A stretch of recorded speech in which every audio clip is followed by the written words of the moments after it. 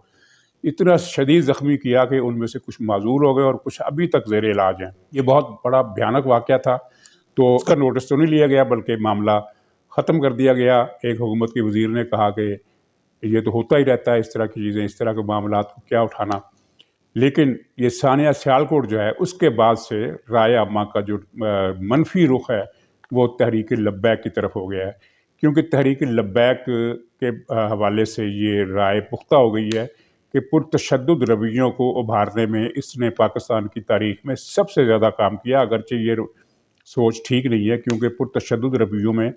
طالبان کا کوئی مقابلہ نہیں ہے۔ تحریک طالبان پاکستان کا، جو اس وقت حکومت پاکستان کی ڈارلنگ ہے اور جس کو وہ اگلے الیکشن میں اپنے مخالفوں کے خلاف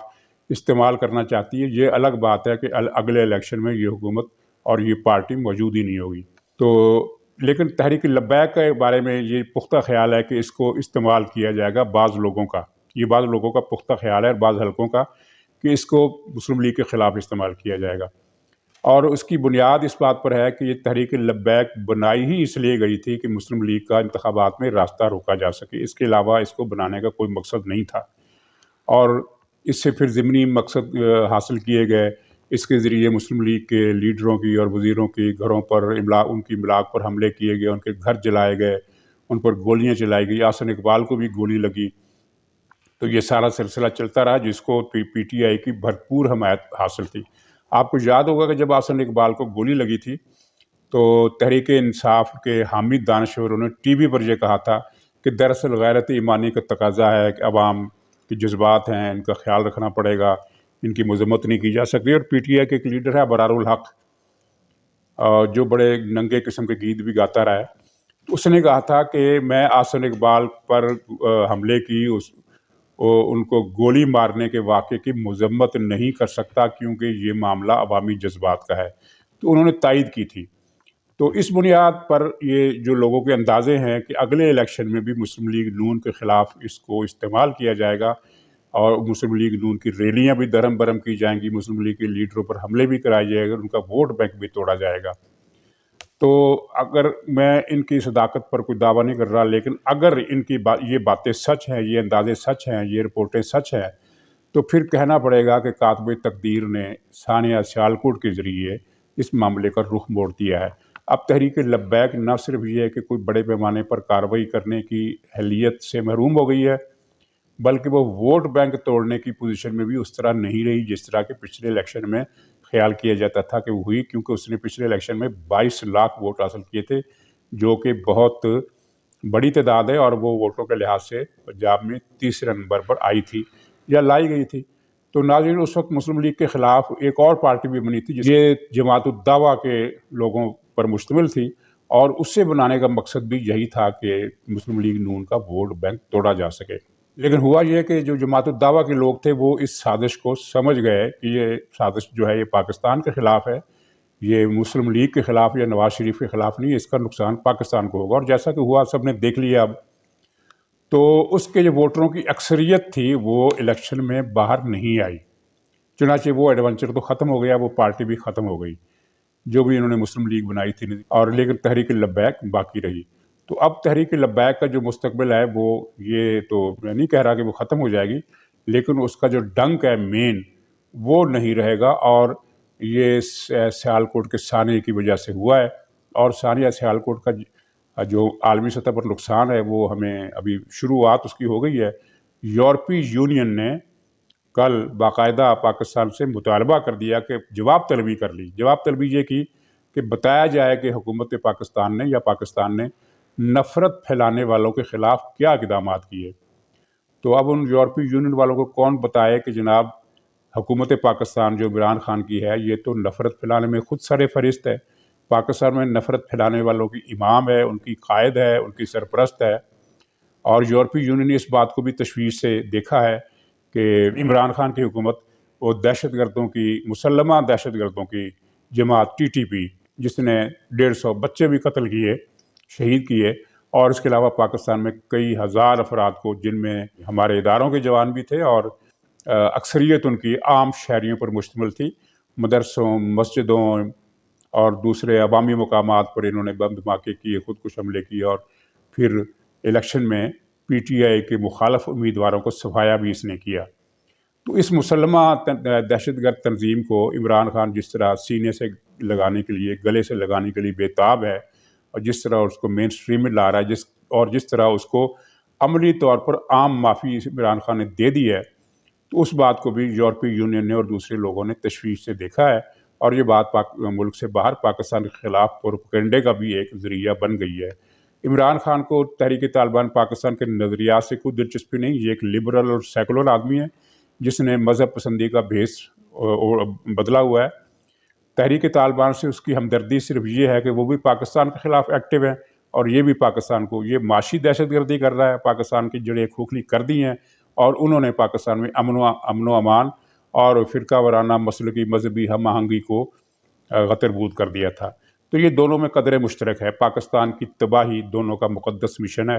تو یہ استعمال کرنا چاہتا تھا، لیکن یہ ثانیہ سیالکوٹ کے بعد یہ کارڈ بھی عمران خان کے ہاتھ سے نکل گیا ہے یا نکل چلا ہے۔ تو ناظرین، یہ تو معاملات تھے ان کے دو جو ہمارے مین ایشو تھے۔ تو اس کے علاوہ ایک میں یہ بات کرنا چاہتا ہوں، مجھے توقع نہیں تھی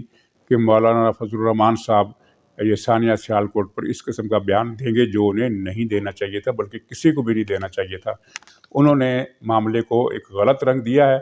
اور امید ہے کہ وہ اس بیان کی وضاحت کر دیں گے یا اپنی پوزیشن جو ہے وہ کلیئر کریں گے۔ انہوں نے بیان میں یہ کہا کہ اگر حکومت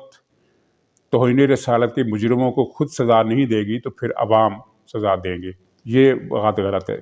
پہلا حصہ ان کا شکوہ بالکل درست ہے کہ حکومت پاکستان توہین رسالت کے ملزموں کی سرپرستی کرتی رہی ہے، اور اس دور میں تو آپ نے دیکھا کہ کئی لوگوں کو بچا کر ملک سے باہر بھی بھجوا دیا گیا۔ حکومت کی حد تک بات ٹھیک ہے ان کی، لیکن اگر وہ یہ کہتے ہیں کہ پھر یہ اختیار عوام کو منتقل ہو جائے گا تو یہ خلاف شریعت بھی ہے، اور اس میں ایک مسئلہ اور بھی ہے جو اس سے بھی زیادہ سنگین ہے، اور وہ سنگین مسئلہ یہ ہے کہ گویا کہ آپ عوام کو یہ اختیار دے دیں گے کہ وہ اپنے کسی بھی مخالف کو توہین مذہب کا الزام لے کر سر عام اس کو لنچ کر دیں، اس کو زندہ جلا دیں، جس طرح ماضی میں کئی واقعات ہوئے ہیں، اور یہ ثانیہ سیالکوٹ کی جو رپورٹیں آ رہی ہیں اس میں بھی یہی پتہ چل رہا ہے کہ ڈسپلن کا مسئلہ تھا، کچھ مزدور لیڈروں کو یا ایڈمن کی کچھ فیکٹری کے ایڈمن کے کچھ لوگوں کو شکوہ تھا کہ یہ مینیجر سخت گیر ہے، اور اس سلسلے میں ان کی کئی مرتبہ تلخ کلامی اور جھگڑے بھی ہوتے رہے، اور پھر اس جھگڑے کو انہوں نے توہین مذہب کا رنگ دے کر اسے مار ڈالا۔ تو یہ اوپن ٹو کل لائسنس جو ہے یہ مولانا فضل الرحمان کے اس مطالبے سے ملتا ہے لوگوں کو، جو نہیں ملنا چاہیے۔ جماعت اسلامی نے ٹھیک موقف اختیار کیا ہے، مفتی منیب الرحمان کا موقف بالکل درست ہے، مولانا تقی عثمانی کا موقف بالکل درست ہے، اور ان تینوں کے موقف کو سامنے رکھتے ہوئے امید ہے کہ مولانا فضل الرحمان صاحب بھی اپنے موقف کی وضاحت کر دیں گے۔ یہ بیان ان کی طرف سے نہیں آنا چاہیے تھا، اور اس کے آنے پر مایوسی ہوئی ہے۔ اور چلتے چلتے الیکشن کمیشن نے جو حکومت کو ایک نئی مصیبت میں پھنسا دیا ہے، اس کا ذکر الیکشن کمیشن نے کہا ہے کہ جناب ہمیں 70 مشینیں دیں، ہم بلدیاتی انتخابات میں ان کا ٹرائل کریں گے اور یہ ٹیسٹ کریں گے، اس کے بعد پھر اگر یہ مشینیں کامیاب ہوئی تو پھر ہم اس ای وی ایم کو گو اہیڈ دیں گے، اس کو گرین سگنل دیں گے، ورنہ نہیں دیں گے۔ اب مسئلہ یہ ہے کہ جب یہ مشینیں ٹرائل میں آئیں گی تو ان کی ہیکنگ کا اور جو اس میں جو دوسری خرابیاں ہیں، ڈیٹا چوری کرنے کا، ڈیٹا بدلنے کا، یہ سارے مظاہر جو ہے وہ عملی طور پر ثابت ہو جائیں گے، تو پھر حکومت کے لیے مشکل ہو جائے گی۔ حکومت نے ابھی تک اس مطالبے کا جواب نہیں دیا ہے، لیکن بات ظاہر ہے کہ اگر حکومت نے بات آگے بڑھانی ہے تو اس کو 70 مشینوں کی حوالگی کا فیصلہ کرنا پڑے گا اور الیکشن کمیشن کی بات ماننا پڑے گی۔ ویسے آپس کی بات ہے یہ باتیں تو بہت بات کی ہیں، اس سے بہت پہلے ہی بہت کچھ ہو جانا ہے۔ تو ناظرین اجازت دیجیے، انشاءاللہ کل دوبارہ ملاقات ہوگی، تب تک کے لیے خدا حافظ۔